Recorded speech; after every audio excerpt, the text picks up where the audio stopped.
I wish to begin by stating that realizing how short the time will be, I've taken the trouble to prepare very hurriedly the full version of what I'd like to say today.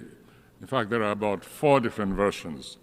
This one, which is entitled Sand Dune and Ocean Bed, the Quest for Reparatory Justice for a Global Atrocity, which is then summed up to some extent in the long version of this speech, of which only a small portion will be read to you.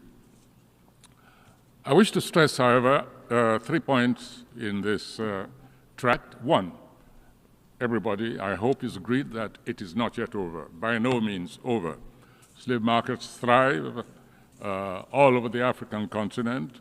I have here with me coming the special advisor to the president of my nation on diaspora matters and the number of trips she's made to retrieve extant slaves from the African markets. I wish she had the opportunity to communicate those statistics to you. Even more critically, however, is the fact that there is a new form, difficult to detect in many areas of the continent, but one which we feel very powerfully a sinister development, which is the involvement of you and me as collaborators in the new form of slave trade and slavery, especially on the West African sub-region and in the East. And it takes the form of even a kind of gives a spurious credibility to the forebears of slave raiders, because at least they took some risks.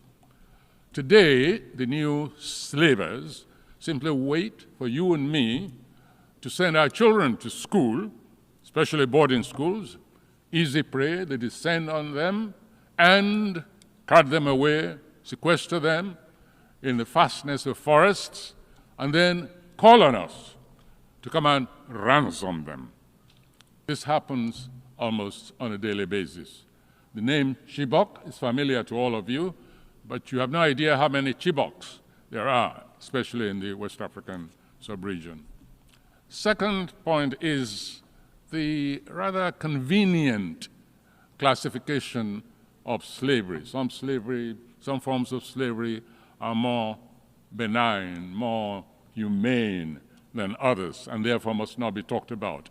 Until we adopt a holistic, comprehensive, and egalitarian attitude to the phenomenon of slavery, I'm afraid it's going to be with us for a very long time.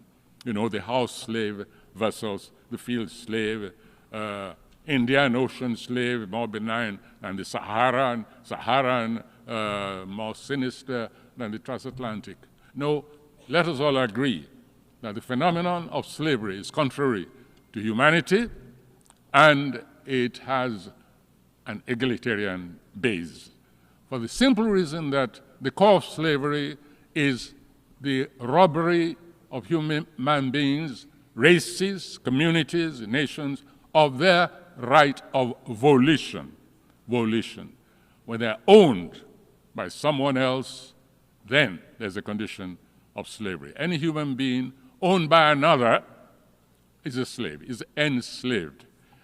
Very quickly, let me refer to a film, a recent, well, not so recent film, Django Unchained. I think that definition of slavery is captured by that moment when the actor DiCaprio takes one of his property by chain, squeezes her really cruelly and says, "This is my property. I can do with her what I like." Another episode was when this same character is prepared to forego, to lose some of his capital in the form of a fugitive slave by setting his bloodhounds to tear that slave to pieces, to indicate that, dead or alive, this thing, this object, even though it's walking on 2 legs, belongs to me. I can do what I like. And those forms of slavery still exist in many forms. We can only imagine what kind of existence the enslaved of Chibok, of Dapchi have been undergoing since 300 pupils were removed from their school in Nigeria. This is a blot on universal conscience, and events like that demand a constant alertness and acceptance of a phenomenon for which the entire globe should be ashamed, since it's gone on for over half a millennium, especially in a quantitative commercial manner. And so we come to the point of what can we demand of this assembly to tackle these varieties of these variations on the theme of slavery, which I keep insisting is unified. Well, earlier I admitted my seeing the phenomenon, the monument created outside these premises to the memory of slavery as a reminder of the responsibilities of the global community. And so I'll just take it from there and say we need a monument or two like that, accessible virtually to the rest of the world. Hardly any part has not indulged in the slavery business. We need a different kind, not so static, dynamic culminating, however, in the symbolic form. Oh yes, there's a point which I forgot. I should mention that. It is impossible to quantify the appropriate reparation for such a global atrocity. We can only tackle it symbolically, gesturally, but propulsively also, so that it gives further meaning to the ambition of humanity to recover itself. So let's give up any idea of material reparations. Let's deal with it symbolically. And one of these ways, one of these symbolic activities we can engage in is to dynamize what already exists as static monuments to this global embarrassment. We call it the Heritage Voyage of Return. In visual terms, the concept is not too distant in orientation from those 19th and 20th century expositions, Berlin, London, Manchester, etc., in the West and other parts of the world. Expositions crammed full with the spoils of rape and pillage of others. This time, however, what is being proposed is a lived-in exposition as a moving remembrance monument, a transitional warehouse of a continent's past, present, and future, a vibrant statement on a continent's interrupted history. That's Africa, for the avoidance of doubt. Within this monument, a special honor gallery will house artifacts looted from African continent, but since returned under the spirit and ethos of restitution. Seminars, readings, Africa-themed films, documentaries, installations, clinics, and lifestyle parades, music from the African continent and diaspora.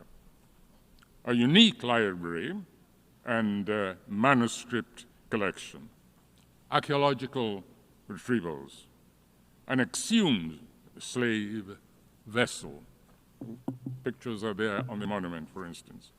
The boat will take off when the diaspora make a call at representative ports of slavery connection, positive or negative, on its way to the West African coast and beyond, maybe around the Cape of Good Hope to the east, and so on.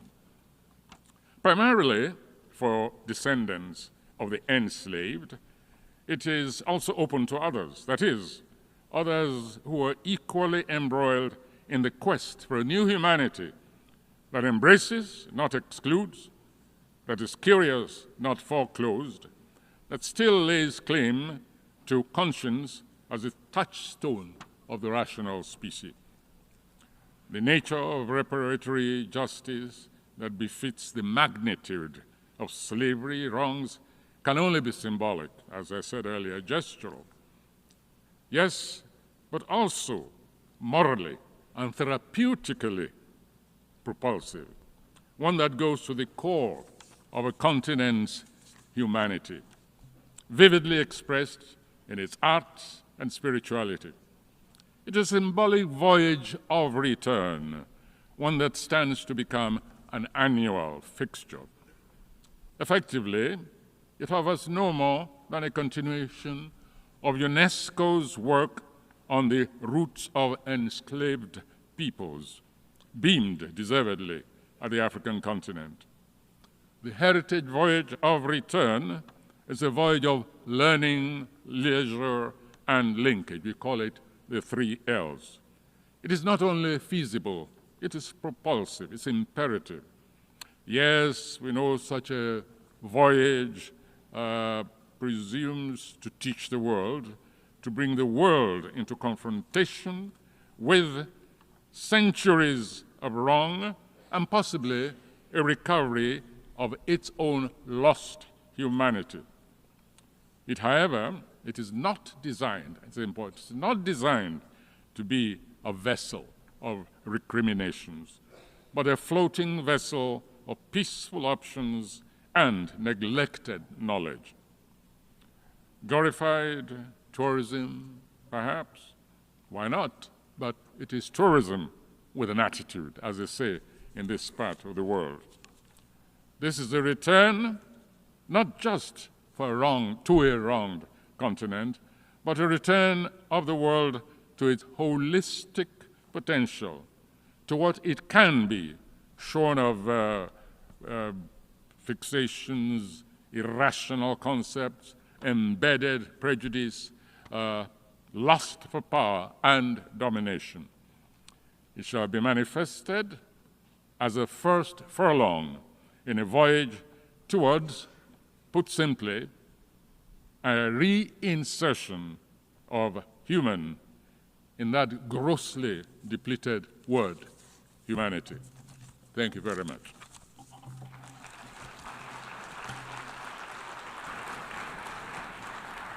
I thank Mr. Soyinka.